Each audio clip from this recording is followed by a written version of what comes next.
жаңағы екі жұмыстан да қайтыс болуына байланысты шыға бастады.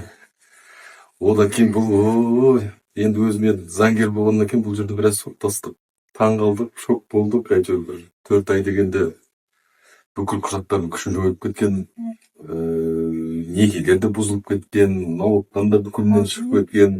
Енді бүкіл даже бүкіл құжатты жөндеуге басынан жөндеуге тура сондай бір мәселе болған. Басқа енді таза сол қызметкерлердің ол жаңағы қызметкердің сол жерде қызметкердің қателігі ғой. енді ондайға негізі жол бермеу керек. Қайта біз өзіміз заңгер болғаннан кейін енді шешу жолдарын шамалы білеміз, түсінеміз. Соның өзінде 6 ай деген кезде қалпына зорға келтірдік. Жаңағы тиісті мекемелерге хат жазып жүріп, сотқа арыз жазып жүріп, жаңағы министрліктерге әртүрлі хат жазып жүріп, сөйтіп 6 ай жаңағыдай осылай жағдай болған басымызда. өміріңіз ұзақ болсын.